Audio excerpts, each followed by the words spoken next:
Assalamualaikum warahmatullahi wabarakatuh. Saya Nadia Selvinta dengan NIM 43040220038, jurusan Psikologi Islam kelas 5A Psikologi Abnormal.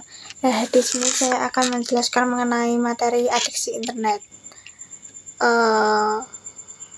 Yang pertama itu, kalau kita ngomongin tentang adiksi internet di kalangan remaja, itu kayak bayangin mereka tuh kayak ketagihan internet sampai ngelupain hal-hal yang penting kayak ngobrol sama teman, bahkan ngobrol sama orang tua tentang tugas sekolah gitu.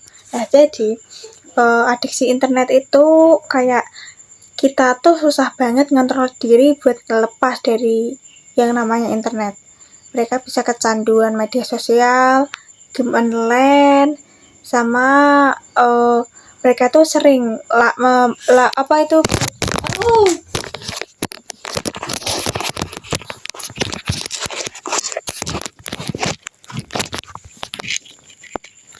sorry guys, jatuh HP-nya. Ya, sampai mana tadi? Sampai mereka tuh intinya tadi ya, adiksi internet tuh kayak susah ngontrol diri buat lepas dari internet. Kayak mereka kecanduan media sosial, game online, bahkan biasanya para remaja ini tuh pelariannya ke media sosial buat ngilangin rasa stres atau masalah yang mereka hadapi di dunia maya gitu. Terus yang selanjutnya itu ada faktor-faktor adiksi internet.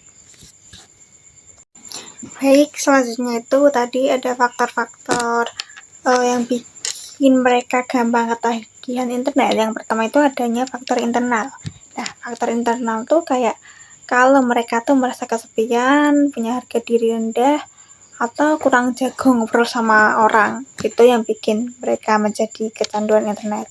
Yang kedua itu ada faktor eksternal, yaitu dimana lingkungan sekitar tuh juga berpengaruh. Kayak misalnya kalau teman-temannya tuh juga ketagihan internet atau orang tuanya tuh kurang ngawasin, ya terus ada juga stres dan depresi juga bisa jadi pemicunya. Terus ada lagi faktor tambahan, yaitu kalau mereka punya masalah emosional atau kalau mereka tuh pakai internet buat hiburan atau ngilangin masalah risiko yang lebih tinggi, kalau kayak ngilangin stresnya lah gitu. Terus yang selanjutnya ada dampak negatifnya bagi yang kecanduan internet itu. Selanjutnya itu ada dampak negatifnya. Yang pertama itu ada dampak negatif nomophobia ya. Nomophobia itu tuh fobia yang kalau kita nggak megang HP itu tuh rasanya panik terus cemas. Yang kedua itu ada internet gaming disorder, itu maksudnya kayak ketagihan main game online sampai nggak inget waktu. Terus yang ketiga itu ada depresi. Dampak depresinya itu karena terlalu banyak waktu di internet, mereka tuh jadi jarang ngobrol sama keluarga, sama teman, tidur nggak teratur, dan merasa nggak berharga. Ini bisa menyebabkan depresi. Terus ada gangguan citra diri. Mereka tuh jadi suka ngebandingin diri sama orang lain di media sosial, kayak ADC, rasa insecure gitu. Dan mereka tuh merasa kayak nggak cantik lah, atau nggak seganteng tiktokers atau seleb inilah itulah gitu. Terus yang terakhir itu ada cyberbullying, yaitu dimana mereka tuh bisa jadi korban bully di dunia maya yang menyebabkan mereka tuh bisa stres, depresi, dan cemas gitu. Nah, selanjutnya itu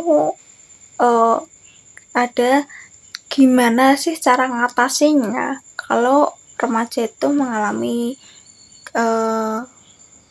kecanduan internet. Yang pertama itu mengatur waktu. Nah, buat jadwal hari yang jelas, kayak bagi waktu buat belajar, buat main, buat ngelakuin hal selain internet. Kayak jam segini sampai jam segini ngapain, jam segini sampai jam segini ngapain, biar terjadwal waktunya. Yang kedua, cara ngatasinnya tuh peran guru BK atau konselor, yaitu mereka sebagai guru BK atau konselor tuh bisa ngebantu ngobrolin masalah yang dihadapi dan bisa ngasih tips buat ngatur waktu dan pakai internet itu dengan sehat. Yang ketiga itu ada konseling, yaitu ada terapi khusus yang bisa bantu mereka itu ngubah pola pikir dan perilaku yang gak sehat. Terus yang keempat ada meningkatkan kesadarannya.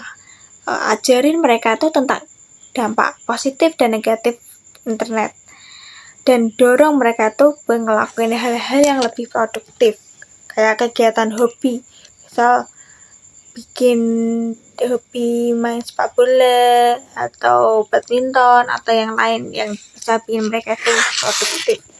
Nah, selanjutnya itu ada gaya hidup sehat, seperti yang tadi, tingkatkan kesadaran tuh ajak mereka tuh buat olahraga, ngumpul sama temen dan belajar tentang berrelaksasi atau bersosialisasi bersama teman-teman. Itu sekian penjelasan dari saya. Kalau kurang mohon maaf. Sekian, terima kasih. Wassalamualaikum warahmatullahi wabarakatuh.